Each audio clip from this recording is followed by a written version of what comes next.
these tired hands. Diggy Dupé and Friends will be part of the Elemental Nights concert series, performing songs from the Panthers soundtrack. That's a 6-part drama series about the rise of the activist group Polynesian Panthers in the 1970s. Here is Diggy now with details. Yeah. Soul is a furnace, I can feel the fire burning, embers igniting, resurgence, I'm trying to define my purpose. So you're doing the Elemental thing coming up in a little bit.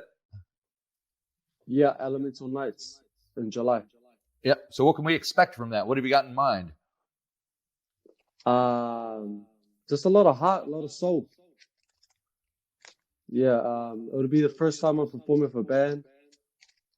So that's going to be like a different aspect and bring a whole another perspective to our live shows.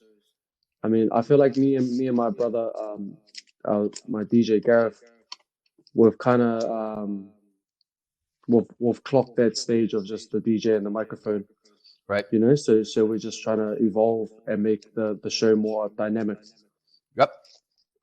So yeah, man, and it'll be the first time with the band, and then first time performing these Panther songs properly, right? With a few people from the tracks and that. So yeah, cool. It'll be a first time for everything. Yeah, that's exciting. So what kind of band are you gonna have? What's the instrumentation gonna be like? So it's a pretty skeleton band, but it's all we need really. So we got drums, right? Elijah White, and he's always with the boys like Team Dynamite and all that.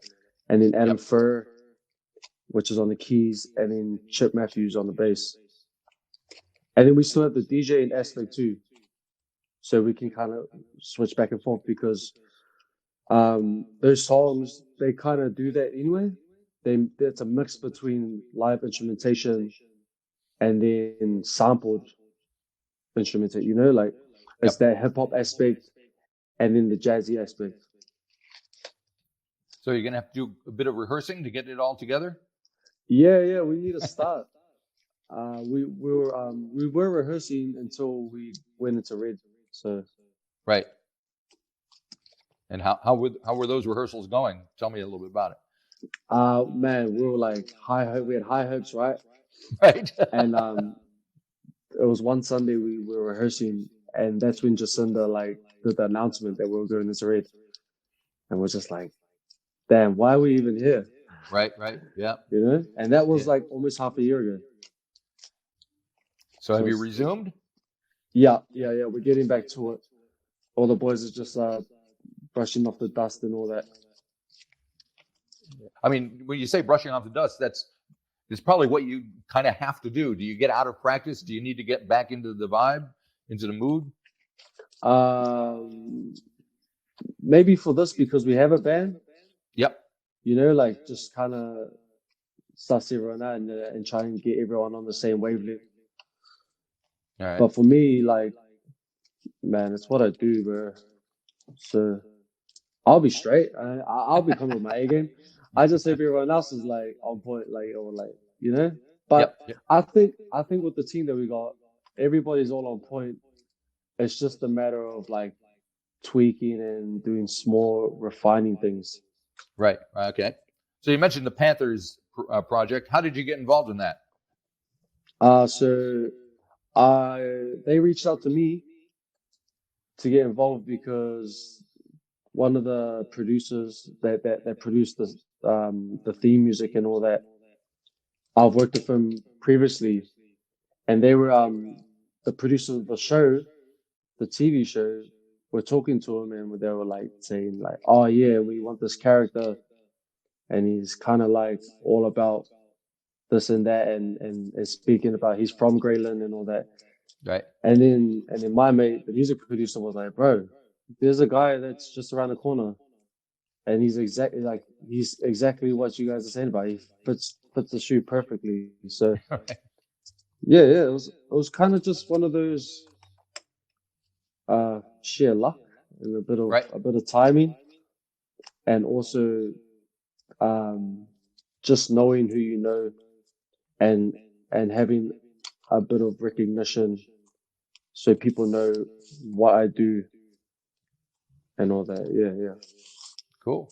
So it's got to be different for you writing to a plan, or in this case, a TV series, as opposed to just what you were doing before that. So how did you deal with that? I found it exciting and a really interesting way of writing music because I was somewhat guided into writing it. Like they'll give me plots and like key themes and ideas that they want to convey, and I'll just go ahead and be the hand that writes the words. Right. You know, instead of me trying to come up with something on my own, they kind of guided me. Now, was Troy Kingy involved in it as well? Yes, that guy was the maestro. Isn't he amazing? Man, that guy's nuts. Yep. Yeah, so he was the jazzier aspect of it, you know what I mean? So he would have all the live instruments and stuff, and then I'll just come and just like mess around with it and just rap over the top, you know? Yeah. Kind of like how Warhol and Basquiat would go back and forth and just like go over each other's work and then go over. And also with our producer Troy Vaughan, because he was the hip hop aspect of it. Right. So Troy would play a riff and his band would play something, and then Choice Vaughan would go and sample it and flip it. Yep. You know, so it was a really like really unique conversation between all of us. Yeah, I mean, it's interesting. Troy's been up here at my studio with his band and played, so we do a little video thing. But I mean, he's just everywhere and he's doing everything with everyone. It's amazing how he has the time and the mental capacity to do that. Yeah, and like the creative energy and to never get gassed out. Exactly. And he's got like 1,000 kids as well that he's taking care of. I was like, what the hell? Your boy's like a grown-ass man. Exactly. So, but the Panthers thing was recorded, must have been at least a year or so ago, right? Yeah, so we started it 2020. Right. End of 2020 or like beginning of 2021. So yeah, it's been a process. Yep. So have you done anything? Are you writing more stuff, or are you thinking about what you're going to do next as far as releases? I'm already in the midst of it. I've been in the studio this week and just like chipping away at my own stuff. Yeah. Yeah, it's just more I've just gone back to more grassroots kind of just more simple samples in that.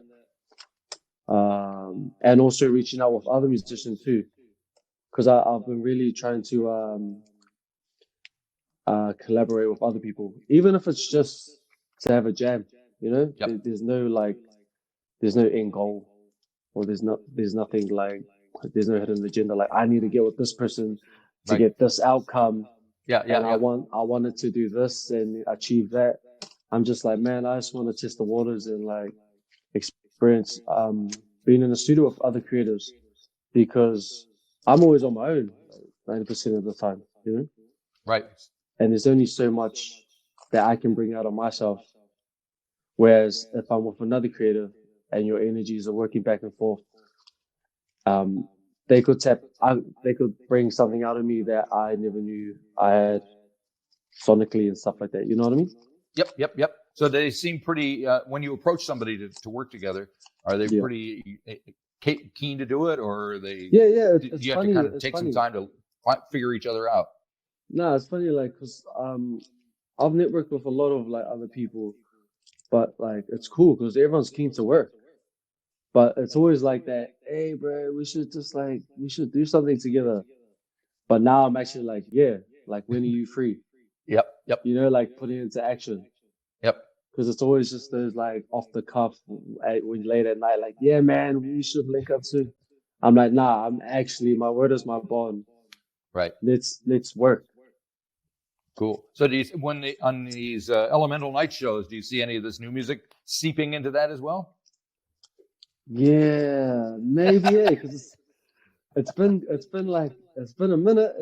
It's been quite a while since we've rehearsed, so I might slip something in there. Yeah. Cause to me it's fresh, like like I've these Panther songs are still like fresh to perform, but they're 2 years old to me, Yep. you know. Yep. So I want to give the people and also myself something new to showcase for them because the Panthers album's been out almost a year now, right? Yeah. Yeah, so I want to try and give them something to look forward to in the future. So what's on your mind when you're writing? What are you writing about these days? Man, everything. It's crazy now. After that Panthers thing, it kind of got me to write about other experiences other than my own, Right. to be more conceptual. So I'm just trying to focus on that because it's crazy. Like rap, right, is always like the realest genre. It's very literal. Yep. Like I woke up today, I brushed It's like my the teeth. blues. Yeah. But I'm just trying to be more artistic and stuff with this music. So yeah. Alrighty. So a lot has been made of the fact that you're based in central Auckland rather than the outer suburbs. And Yeah. I'm in central Auckland as well. And I've noticed a shift in the way the inner city is these days. I was wondering if you had any thoughts about that or any experiences you wanted to share. Because to me, it seems like something's going on. I called it way back in 2017 when I dropped this tape called Kids of the Inner City. There's a song on there called City. Mm. And I was like, the price of life is on the rise. That's word to the new apartments in Morningside. And then fast forward 5 years later, there's Morningside, there's Grey Lynn, there's all these new houses coming, all these apartment buildings getting built in residential areas, Yep. They're allowed to build 3 high. Right. And that's kind of taken away from our lifestyle of having a backyard and stuff. It's quite crazy. Like, I live right here, right? Across the road is my partner's parents, and behind them is these new apartments, and it's 3 stories high, and they look right down into the backyard. Yep. Yeah. Or right into the house. It's crazy. Yes, that's not what you bought into when you got the place. That's for sure. Yeah, definitely. It's a shift in culture, in our Kiwi culture, and how we're supposed to live life. Right. I was telling the boys like, Great North Road now is just an extension of Upper Queen Street. There's more apartments getting built. Our skyline's getting higher. Yep. There's more shade on the road. That's what there's more shade in your backyard. Like it's gonna be crazy, Like the streets, you're not gonna get any sunlight. Right. Yep. And how have you been surviving the lockdown and coming out of that? What was it like for you? I just stick to my daily routine, staying healthy, staying active, walking my dog. There you go. Eating junk food. That's a healthy routine. Yeah, there you go. Balance. It's balance. Yeah. Well, I'm American, so I just discovered a new donut place around the corner. I'm a happy guy. Yeah, what donuts that? Dough donuts. No, I don't even know what the name of the place is. It's just like a tiny little, and they have the perfect chocolate donut every morning. What color is it? It's chocolate. Oh yeah. Nah, but where's the donut place? It's just off of Simon Street and Khyber Pass. Oh, right. Yeah. So. I think I know the one. Okay. Maybe I'll see you there. You got to get there early to get. You have the one chocolate donut every morning. I got to get there first. I might race you. That sounds like a plan. You probably beat me. All righty. Well, I love talking to you about this stuff. I can't wait to see these shows. These elemental shows in general are pretty cool. Are you looking forward to any other ones as well, or are you kind of just thinking about your own thing? I'm just focusing on myself, man. I always got tunnel vision. Yeah. Like I didn't worry about anybody else as long as I do my own shit right. Like, And then maybe after the show, I'll figure out like what I can do. But at the moment, it's all business for me. Gotcha. I'm all good. Yep. All righty. Thank you very much. Have a great cheers, day. Marty. We'll see you. Appreciate it. Enjoy your Friday. You too. Bye-bye.